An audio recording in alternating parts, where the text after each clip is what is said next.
Hello, ladies and gentlemen, and welcome back to Cupid, a visual novel.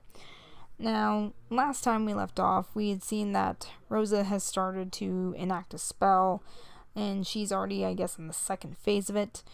And I guess at this point, she's also remembering back some of the memories before what happened and everything. I don't know. The story's just kind of trucking along at this point. But last episode, I decided to stop right at the moment of silence in this game, because I think now we're going to actually hear Catherine play, or the concert's going to start. So let's go ahead. Let's pick up where we last left off. Says here, the lights dimmed. A low hush descended on the pews. Soon Catherine entered, clad in the loveliest gown and an even lovelier smile. She was beautiful. She belonged on the stage. The lights shone on her, but they paled in comparison to her radiance. Catherine bowed to the audience and took a seat in front of the piano. She began to play.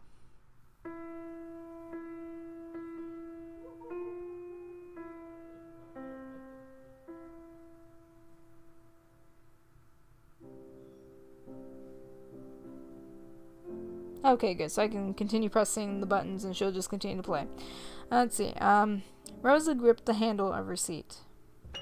She felt surges of emotion with every note. A kind of energy passed through her, touching her skin and making her break into goosebumps. Oh, Catherine. Rosa hadn't known of such an effect before this moment. Music that could so strike the heart as if it was fiddling with the soul. It was different from practice, different from when she was performing in front of smaller groups. This was a stage, and here was a woman with strings. She was tugging the right keys, touching your heart and electrifying your soul. Rosa realized she wasn't alone in this feeling. The whole room was mesmerized. She looked at the lady beside her seat. She had her hand to her open mouth. A teardrop dangled precariously on her eye. The man to her left seemed to have forgotten to blink. Rosa beamed and savored a rush of kinship with them. They were experiencing the same emotions with her. It made her love them just a little bit. Rosa closed her eyes and savored the night. I find it interesting that sometimes in the speech, when it's referring to Rosa, sometimes it'll say her eye or her eyes. Seems like they kind of shift between the two. A bead of sweat fell from Catherine's chin. She was out of her body now. Her stress from the beginning of the show had thawed and turned into passion. It ran down her fingers to the keys. It did not escape Catherine's notice that most people in the crowd came to the show to gawk at her. Catherine Puride, the one that the infamous Marquis de Goulle had been courting for years. Didn't he pay for this event? Lucky broad. Catherine Puride, I heard she was some pianist. Any good? Who knows? Must be. If even that Marquis is chasing her. Catherine Puride. Some female pianist. Pretty face, nice flesh on her. Let us watch her show. Her fingers caressed the keys, playing them with the force of her heart. Did she play to prove them wrong? Her music saturated the theater with her fervor. No, not to prove them wrong. To set it right. Catherine Puride is my name.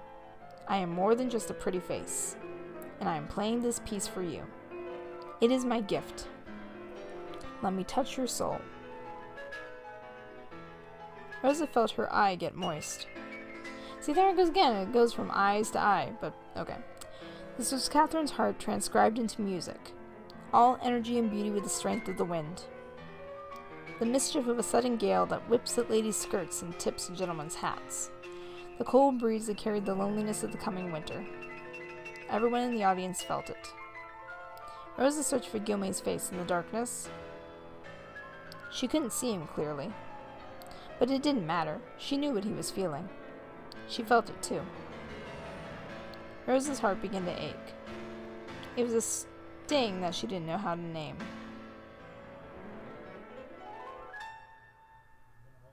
Oh, she finished.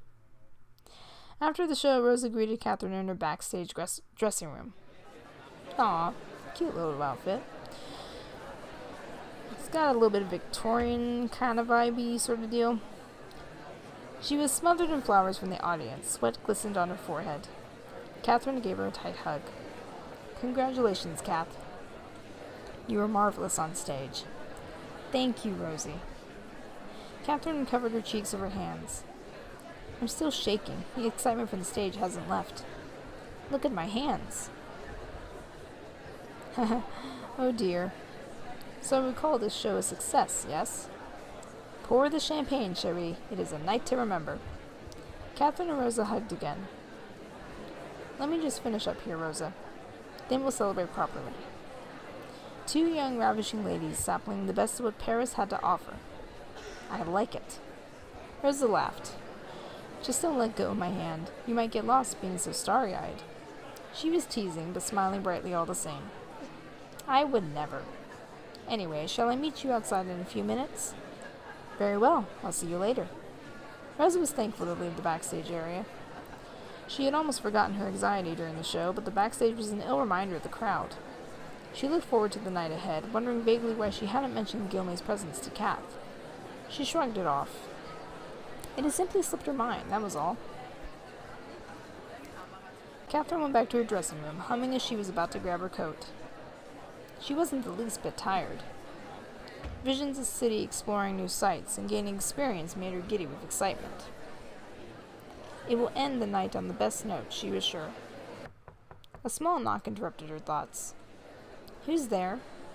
Catherine turned around and the cheerful smile froze on her face. The Marquis peeked from the open door and stepped inside. Hello, Kath. A tingling passed through Catherine's neck.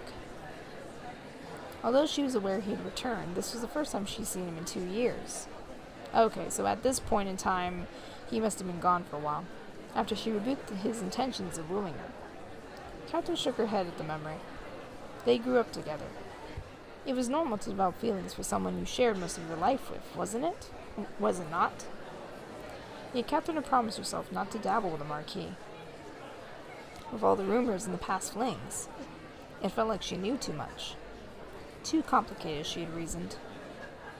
The rumors were still alive in some circles.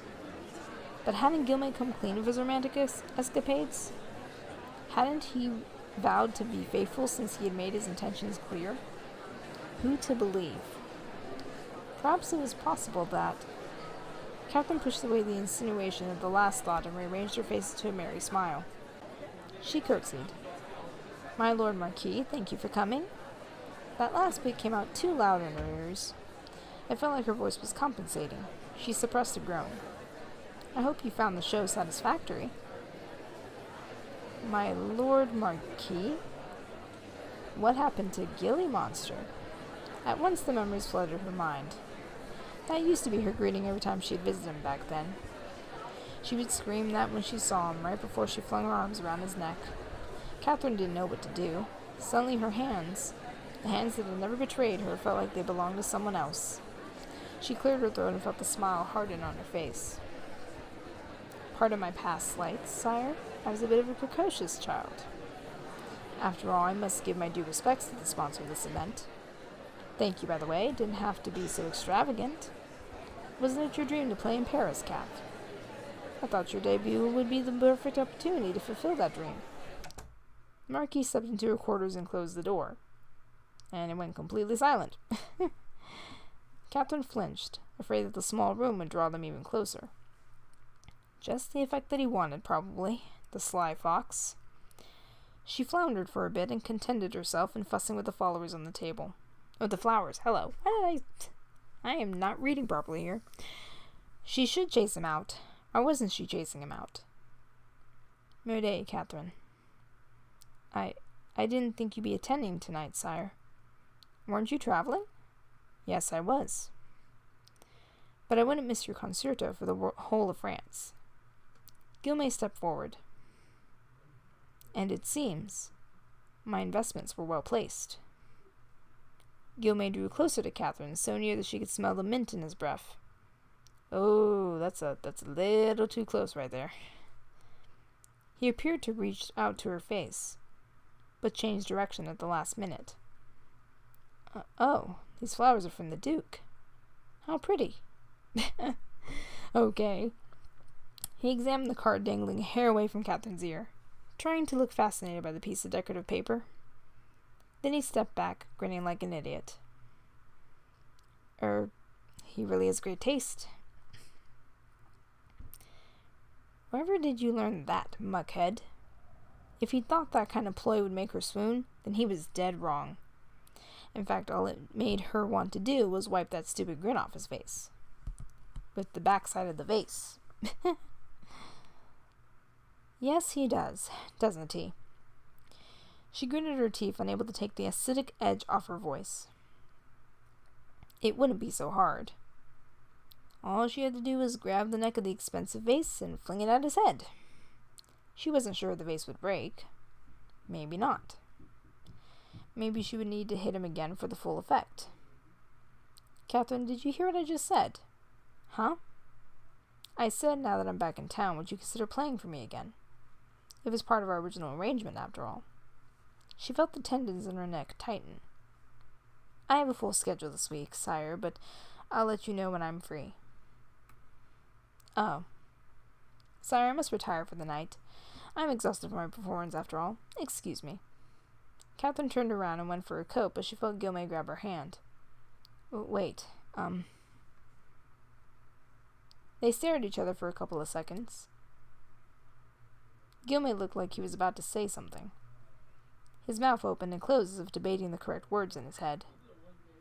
But he just dropped Catherine's hand a moment later. Really? You're gonna go grabbing her hand as if you're gonna say something, and you're like, nope, never mind, I've got nothing important to say.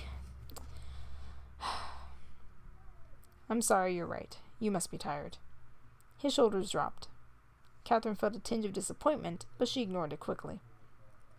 Gilmay let out a sigh. You know I'm not good at this, Catherine. Oh, what do I know? You seem to do just fine. You have an amazing track record. Huh? Catherine folded her arms over her chest with a pout.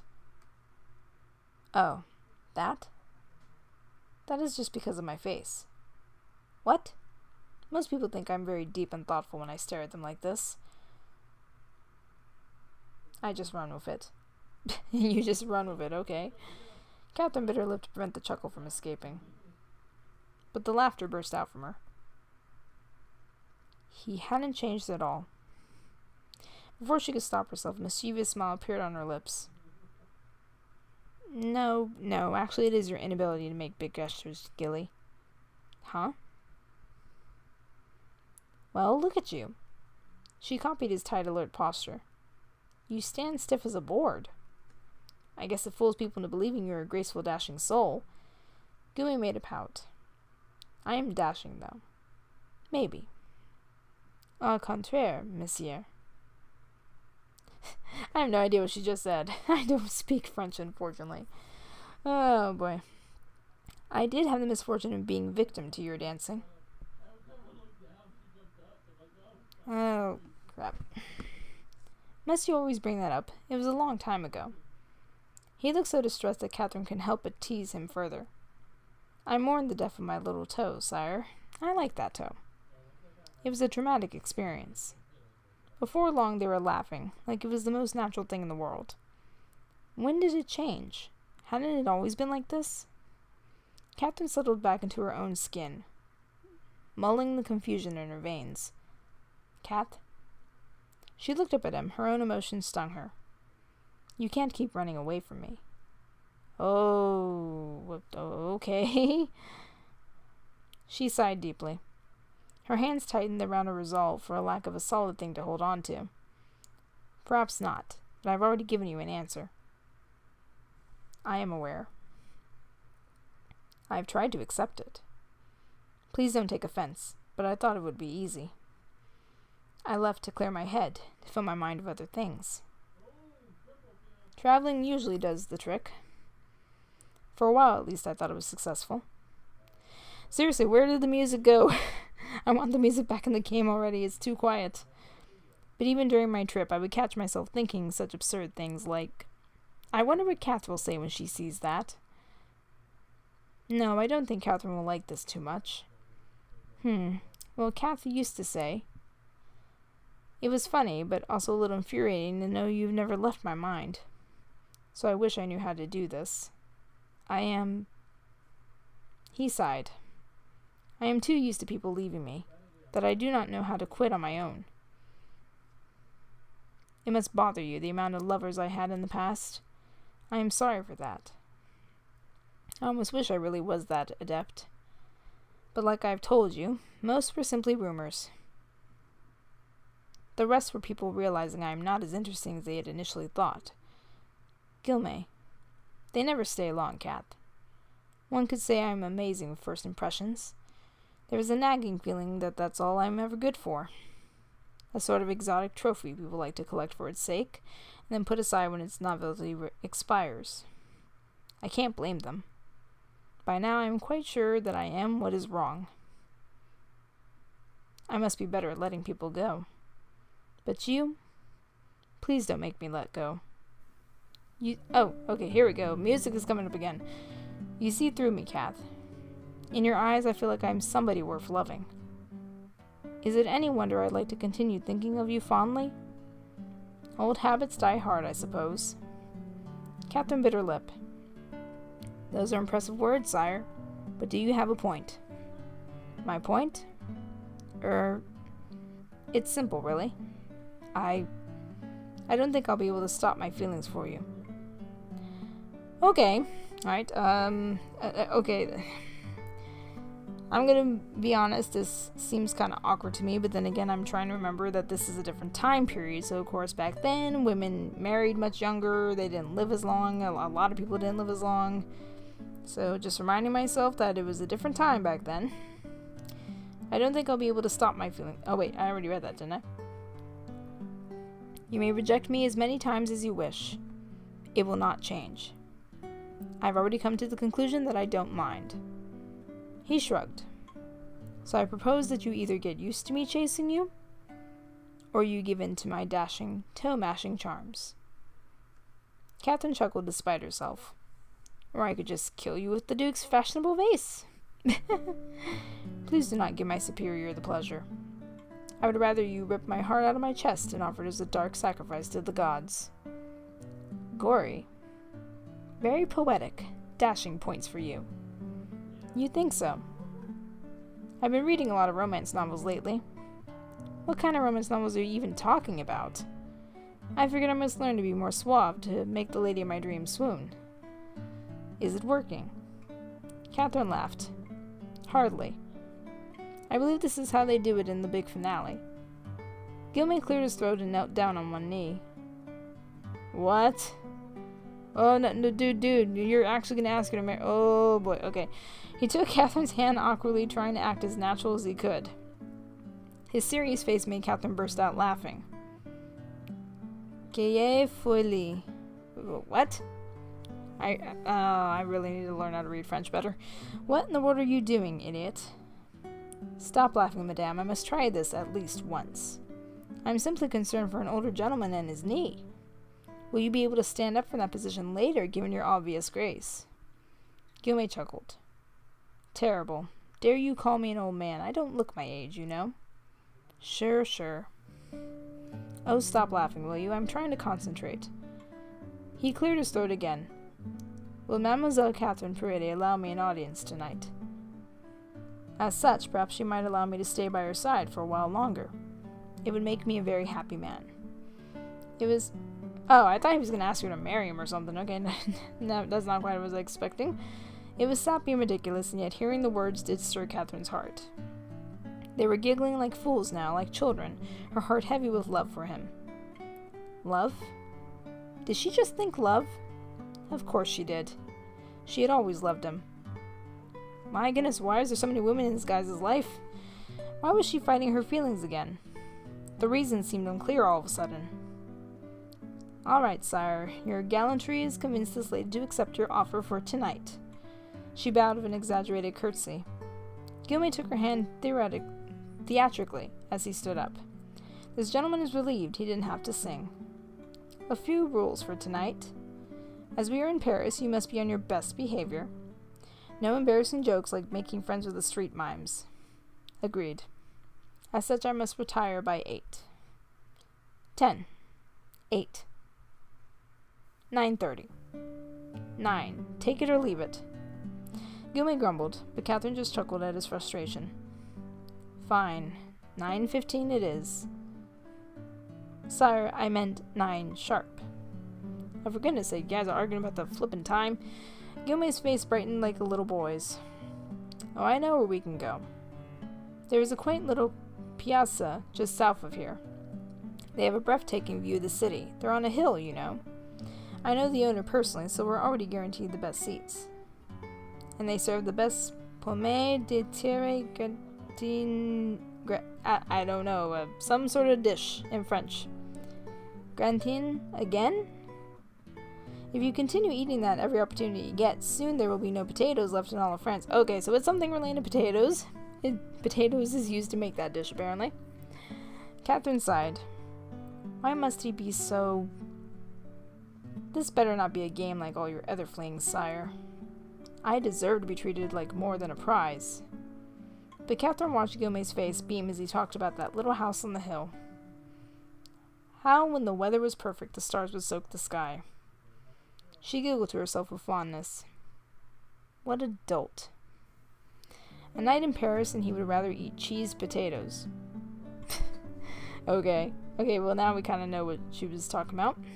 It was just like him to pick the stars instead of the city, wasn't it? It pleased her to know that she adored this side of him that others did not see. But was this the real him? Did she really see through him like he said? Or was this a face he put on for her sake, like most flirts could? If it was, then she had been watching this face since she was a little girl. From awe to admiration, from friends to lovers. They had seen the best and worst of each other through the years. Surely there was something to that. Surely it couldn't all be a lie. Right? I'm sorry I got carried away. Shall we go? Yes. Catherine grabbed her coat and Gilmay took her purse. Oh, I almost forgot. Rosa's waiting outside. Yeah, you kind of forgot about her, Catherine. Well, let us hurry and meet up with her. I haven't seen her for a long time. I missed her too. It will be a treat to spend the evening with 2 esteemed ladies. She'll be thrilled to see you. Just like old times, us 3. Yes. She slipped her hand on his arm nonchalantly and caught Gilmay's smile to himself. At the very least, let that smile be real. Okay, now the mood changed. Hello. It was first a happy memory, now it's not a happy memory. What is going on? I don't know. Okay. Alright. I think we're gonna stop right here. This is a good point. I'm sorry, I know I shouldn't be laughing. It just seemed like everything was like very happy, very romantic, and all of a sudden something breaks. And then she's not happy. Anyway, but yeah, we'll definitely probably stop right here. This is a good point to stop. Where's my save option? There's my save option. Anyway, so this is interesting. This is really like a soap opera. A very interesting soap opera. There seems to be all sorts of things going on. Catherine is now with Sir Gilmay. I guess Rosa never had a chance or something. I don't know. And then, of course, Rosa's trying to get revenge. And boy, it's one of those sort of things. It's really like a soap opera. It's really like a crazy soap opera. Ah, crap. And just in case the stupid microphone picks up any noises, unfortunately, it sounds like my brother is being dumb and playing games with his supposed online friends. And for whatever reason doesn't understand that sound goes through walls. So please excuse his stupidity if that picks up on the microphone. Regardless though, so far this is going pretty well. I think it's getting very entertaining. If you guys so far, if you're enjoying this, I know this is a really slow-paced game compared to kind of the couple of other games we've done. It's definitely slower paced than normal because it's pretty much a lot of reading, but it's still pretty interesting, and I think this is a pretty decent game for what it is so far. I mean, like I said, it's just basically a digital book we're reading. So, if you're enjoying this episode, if you guys have enjoyed it so far, things are becoming interesting, whatnot, you guys know the drill by now. Like, fave, subscribe, all that good stuff. And with that said, I will see you guys around later. Much